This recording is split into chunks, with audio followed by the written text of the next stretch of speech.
Step into the unknown with the shadow frequency and your host, Matt Wilson, as he takes you where the shadows hum.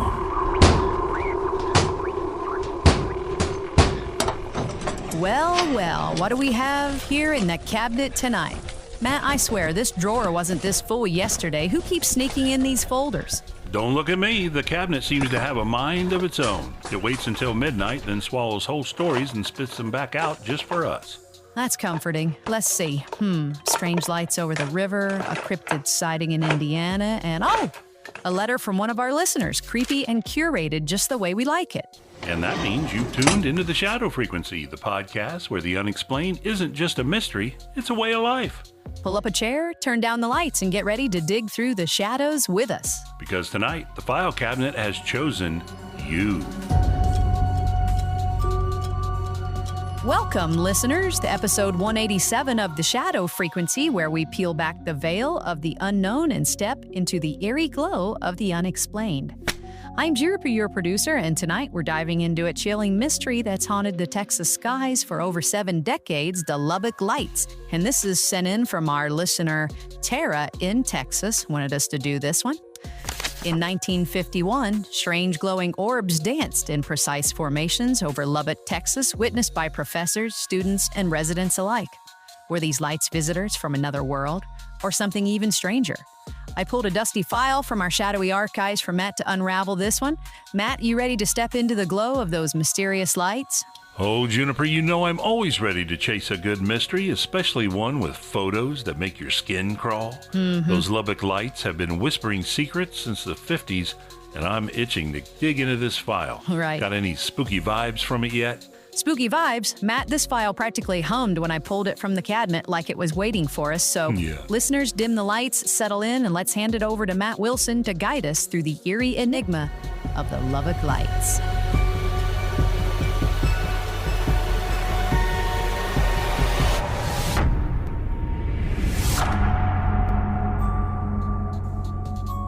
Thanks, Juniper, for digging this gem out of the archives. All right, let's crack open this file on the Lubbock Lights. It's August 25th, 1951, a warm summer night in Lubbock, Texas. The stars are out, the air is still, and 3 professors from Texas Technological College, now Texas Tech, are sitting in the backyard of Dr. W.I. Robinson's Adobe home. A.G. Oberg, a chemical engineer, W.L. Ducker, head of petroleum engineering, and Robinson, a geologist, are chatting about micrometeorites when something impossible catches their eye. A V-shaped formation of 20 to 30 bluish-green lights, bright as stars but larger, streaks silently across the sky. These aren't meteors, not planes, not anything they can explain. They're stunned, their scientific minds racing. An hour later, a second group of lights appears, just as silent, just as precise, moving at a speed that defies reason. These men, trained to question everything, report the sighting to the Lubbock Avalanche Journal. Soon the town is buzzing. 3 local women, unnamed in the records, see peculiar flashing lights that same night, their glow pulsing in the dark. On September 5th, the professors, now joined by E. Richard Heinemann, a mathematics professor, and another colleague, are back in Robinson's yard, watching, waiting. The lights return, described by Grayson Mead as about the size of a dinner plate. Greenish blue, slightly fluorescent, he says they gave him an extremely eerie feeling, like something was watching from above. But the real chill comes on August 30th when Carl Hart Jr., a 19-year-old Texas Tech freshman, steps into the story. Lying in his parents' backyard, he spots 18 to 20 white lights in a perfect V formation, slicing through the night. Hart grabs his 35mm Kodak camera, heart pounding, and waits. The lights return. Twice, he snaps 5 photos, capturing the glowing orbs in their uncanny formation. These images, published in the Lubbock Avalanche Journal and later in Life magazine, become some of the most iconic UFO evidence ever recorded. The Air Force's Project Blue Book, tasked with investigating UFOs, analyzes them at Wright-Patterson Air Force Base. After exhaustive scrutiny, they declare the photos genuine, not hoaxed. But what they show remains an unknown. What makes these lights so unsettling is their precision. Witnesses describe them moving in perfect sync, faster than any known aircraft, without a whisper of sound. Some report a flying wing, a massive silent craft outlined by these glowing orbs. Dr. Ducker's wife sees it too, describing a huge soundless flying wing passing over her house, its presence heavy in the still night. Even an Atomic Energy Commission employee in Albuquerque, 350 miles away, reports a similar wing-shaped craft with blue lights at its base, flying low and silent. The sheer number of witnesses, hundreds across Lubbock and beyond, adds to the mystery. These aren't just random folks. They're professors, scientists, people with Q security clearances. The lights appear repeatedly over weeks, always from north to south, always silent, always defying explanation. By September, the nation is gripped by the story, fueled by Hart's haunting photographs. The Life magazine article in April 1952 calls the Lubbock Lights the most unexplainable phenomena yet observed by the Air Force. To this day, those images remain a cornerstone of UFO lore, their ghostly glow etched into history. Juniper, this case is giving me chills. The idea of those lights moving in perfect formation, silent as a graveyard, with photos to back it up, is like something out of a nightmare. What do you make of it so far? Matt, I'm getting goosebumps just hearing you read that file. Those photos, those witnesses, it's like the sky was putting on a show. But for who or what? Right. I'm dying to know more about what could be behind this. Oh, we're just getting started. Let's take a quick break, and then I'll dive deeper into the shadows of the Lubbock Lights. Over to you, Juniper.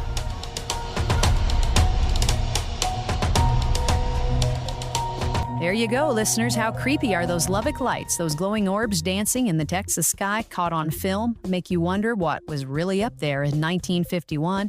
Were they watching us? Are they still? It's enough to make you check your windows tonight. We're only halfway through this eerie tale, and Matt's got more to unravel about these mysterious sightings. But first, let's hear from Chris Beach. He's going to tell you where to find the shadow frequency. Thanks, Juniper. And hey, don't forget, if you're enjoying the show, give us a like and subscribe. You can follow the Shadow Frequency on YouTube, TikTok, Facebook, and of course, all the major podcast directories. Want more? Head over to shadowfrequencypodcast.com, where you'll find every episode, our brand new Shadow blog with companion articles, and our merch store with some eerie cool swag. Plus, we'd love to hear from you. Leave us a voicemail right on the site and let us know where you're listening from. We might feature your message in an upcoming episode. And if you'd like to support the show, you can even buy us a coffee. Every bit helps keep the shadows whispering. Back to you, Juniper. All right, it's time for our mailbag segment, where we're firing up the spectral cosmic message materializer. Yep, I'm flipping those switches now, giving it a good crank. All right, it's humming. Let's see what ghostly missive it sped out for us today.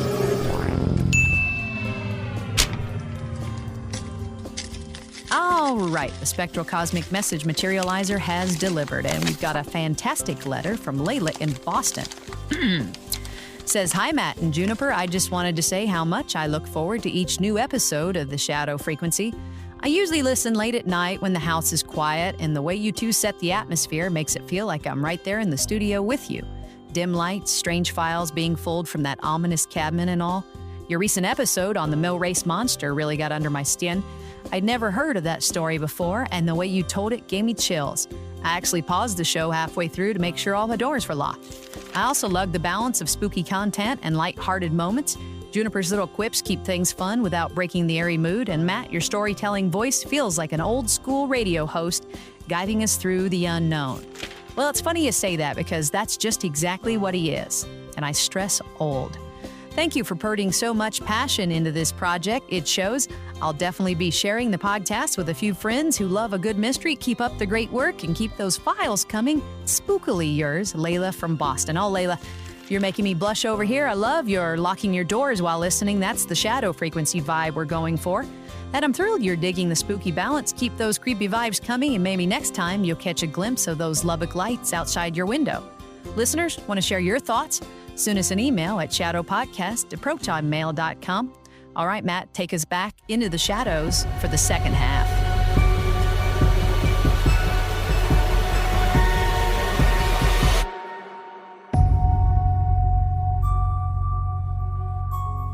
Thanks, Juniper, and a big thanks to Layla for that awesome letter. And am I really that old? I guess so. All right, let's dive back into the Lubbock Lights, where the Texas sky turned into a canvas of the unknown in 1951. The file's still open, and the deeper we go, the stranger it gets. Last half, we talked about the professors, the hundreds of witnesses, and Carl Hart Jr.'s chilling photographs of those V-shaped lights. But what were they? The Air Force's Project Blue Book, led by Captain Edward J. Ruppelt, was determined to find out. They interrogated witnesses, scrutinized Hart's photos, and even sent them to Wright-Patterson's physics lab. The verdict? The photos were real, showing genuine objects, but the lights themselves, officially unknowns, except for one sighting caught on radar, which they couldn't pin down either.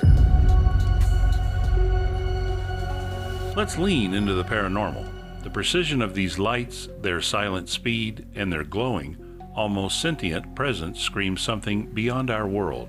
Witnesses like Grayson Mead described an eerie feeling as if the lights were aware, watching. The V formation, sometimes shifting to a U shape, moved with an intelligence that felt orchestrated. Some UFO researchers argue these were extraterrestrial craft, possibly scouting Earth in the wake of the 1947 Roswell incident, just 120 miles away. The timing's suspicious. Roswell's crash had the nation on edge, and Lubbock's lights fueled the growing belief in alien visitors. Could these have been probes mapping our planet, or something even more incomprehensible? The flying wing sightings, like the one reported by Dr. Ducker's wife, suggest a massive craft, silent and impossibly advanced for 1950s tech. An Atomic Energy Commission employee in Albuquerque saw something similar, describing a wing-shaped object with blue lights, flying low at 800 to 1,000 feet. The photos are what keep this case alive. Carl Hart Jr.'s 5 snapshots show 18 to 20 lights, bright and circular in a perfect V. Published nationwide, they captured the public's imagination, appearing in Life magazine and sparking debates that still rage today. The Air Force couldn't debunk them, and neither could skeptics. These weren't blurry smudges, they were clear, defined, and terrifyingly real. Some witnesses reported the lights changing direction abruptly, defying the physics of any known aircraft. Others, like Pat Allgood at a drive-in theater, described them as smaller than a frisbee, darting over the screen in a way that felt alive.